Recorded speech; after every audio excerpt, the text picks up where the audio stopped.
نحمده ونصلي على رسوله الكريم اما بعد اعوذ بالله من الشیطان الرجیم بسم اللہ الرحمن الرحیم ایاک نعبد و ایاک نستعین. آپ سب کو خوش آمدید کہ شارٹ نوٹس پہ آپ آئے.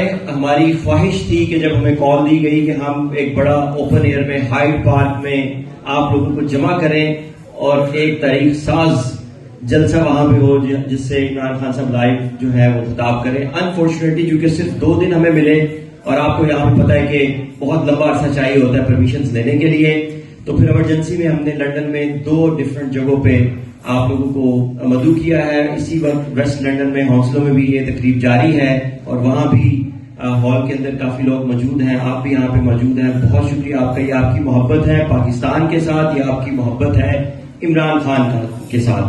اور عمران خان صاحب جو وعدہ کیا کرتے تھے پاکستان اوورسیز لوگوں سے کہ جب ہماری حکومت آئے گی تو ہم آپ کو ووٹنگ رائٹ دیں گے, اور عمران خان صاحب نے اپنا وہ وعدہ پورا کیا اور آپ لوگوں کو ووٹنگ رائٹس دیے. اس کے بعد اب جب سے یہ موجودہ حکومت آئی ہے یہ انہوں نے کہنا شروع کر دیا ہے کہ ہم اس پہ ری تھنک کر رہے ہیں اور شاید ہم انڈو کریں گے, اس لیے کہ انہیں خطرہ ہے کہ یہ جو 9 ملین اوورسیز پاکستانیز ہیں یہ تو سارے کے سارے عمران خان کے ووٹر اور سپورٹرز ہیں. اور آپ کو یہ پتا ہونا چاہیے کہ صرف اگر 50% ووٹ اوورسیز پاکستانیز کے کاسٹ ہو جائیں کسی جنرل الیکشن میں, صرف 50%, تو 105 قومی اسمبلی کی سیٹوں پہ فرق پڑ جائے گا. تو آپ کو اندازہ ہونا چاہیے کہ ووٹ جو کسی بھی قوم کی آواز ہوتا ہے, جب آپ کو وہ آواز دی جائے گی تو آپ کس کے حق میں بولیں گے, یہ انہیں پتا ہے.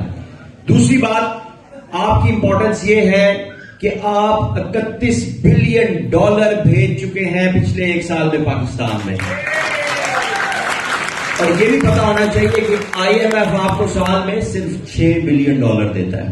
تو سب سے بڑی IMF تو آپ ہیں, اوورسیز پاکستانیز ہیں, کہ آپ نے ہر وقت پاکستان کا اور بالخصوص عمران خان کا ساتھ دیا ہے. آج بھی خان صاحب آپ کے پاس آ رہے ہیں, وہ آپ سے کچھ گزارشات کریں گے, کچھ اپنا ایجنڈا بیان کریں گے کہ ہم اوورسیز پاکستانیز کس طرح مزید ایکٹیولی یہاں رہتے ہوئے انوالو ہو سکتے ہیں. جب خان صاحب کی گورنمنٹ ابھی اپریل میں گئی تو 22.5 ارب ڈالر کا ذخائر چھوڑ کے گئے تھے, اور 1 مہینے کے اندر اندر لیس دین 1 منتھ یہ شرم کی بات ہے کہ 6 ارب ڈالر یہ حکومت کھا گئی ہے. اس وقت کوئی 16 ارب ڈالر یا اب تو اس کے بھی نیچے آ گیا ہوگا, کیونکہ کچھ دن پہلے سے انہوں نے اسٹیٹ بینک کو منع کر دیا ہے کہ آپ فگر پبلش نہیں کریں گے, تو وہاں پہ فگر سٹک ہو گئی ہے. I'm sure کہ اس سے نیچے آ چکی ہوگی. تو آپ کے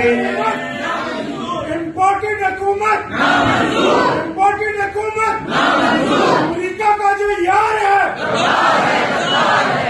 چند ہی لمحوں میں خان صاحب لائیو یہاں پہ ہو جائیں گے, اور میڈیا ٹیم سے درخواست ہے کہ جیسے ہی وہ آپ آن کر دیں میری تقریر کٹ کر دیں, اس کی کوئی پرواہ نہیں. دوسری بات ایک تو یہ کہ آپ کے پیسے کھا گئی ہے گورنمنٹ, آپ کا ووٹنگ رائٹ یہ کھانے کی کوشش کر رہی ہے جو ہم انہیں نہیں کھانے دیں گے. اگر انہوں نے یہ کوشش کی تو ہم ہر طرح سے جمہوری طریقے سے پرامن پروٹیسٹ کے ذریعے جو ہے وہ ان کا مقابلہ کریں گے. یہ چور لٹیرے جو ہم پیسے یہاں سے بھیجتے ہیں وہاں کرپشن کے ذریعے یہاں واپس بھیج کے اپنی جائیدادیں بنا رہے ہیں, تو ہم نے اس چیز کو روکنا ہے, اپنے پیسوں کا گارڈ کرنا ہے ہم نے خود ہی. تو بہرحال ہم پاکستان تحریک انصاف کے ساتھ ہیں, ہم عمران خان کے ساتھ ہیں, اس لیے کہ عمران خان کا نظریہ کیا ہے, لا الہ الا اللہ. یہ وہ نظریہ ہے جس کے اوپر پاکستان بنا تھا, اور پاکستان 2 قومی نظریے کے اوپر بنا تھا کہ ہم مسلمان ہیں اور ہم وہ وطن چاہتے ہیں جہاں ہم اپنے اصولوں کے مطابق اپنی زندگیاں بسر کر سکیں گے. لیکن اگر ہم نے غلام ہی رہنا تھا, جو اب ہم رہنے کی کوشش کر رہے ہیں کیونکہ بیگرز آر ناٹ چوزرز, تو اگر ہم بیگرز ہی رہنا تھا تو پھر یہ برطانیہ کے راج کے نیچے ہی رہتے تو زیادہ بہتر تھا. پھر ہم نے آزادی لی کیوں تھی؟ اگر ہم نے خوددار قوم نہیں غلام قوم بن کے رہنا تھا تو پھر ہم نے آزادی لی کیوں تھی؟ اگر ہم نے مفاد پرست لوگوں کے نیچے, ان حکمرانوں کے نیچے ہی رہنا تھا تو ہم نے آزادی لی کیوں تھی؟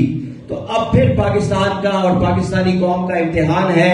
ریئل انڈیپینڈنس ابھی ہمیں ملی نہیں. جو قائد اعظم نے ہمیں خواب دکھایا تھا, اللہ نے انہیں تو موقع نہیں دیا زیادہ, لیکن جس لیڈر نے کوشش کی یہ سامراج نے، یہ باہر کی طاقتوں نے اس لیڈر کے خلاف پوری تحریک چلائی.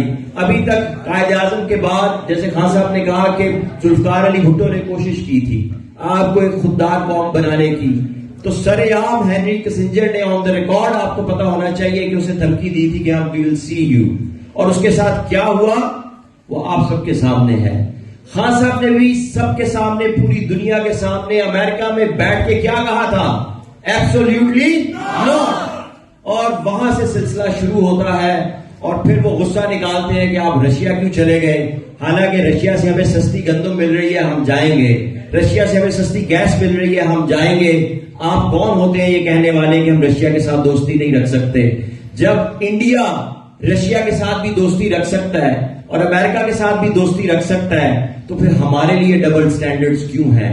یہ عمران خان ہے جو صرف نہ کہ پاکستان کا لیڈر ابھر کے آیا ہے بلکہ امت مسلمہ کا لیڈر بھی ابھر کے آیا ہے. یہ بھی آن ریکارڈ ہے کہ کسی مسلمان لیڈر نے آج تک یو این میں جا کے اس طرح کی سپیچ نہیں دی، آقا کریم صلی اللہ علیہ وسلم کی شان اس طرح بیان نہیں کی جو عمران خان نے کی ہے. اور یہ عمران خان ہے جس نے اسلامی فوبیا کے خلاف یہ دن مقرر کیا اور قانون سازی کروائی.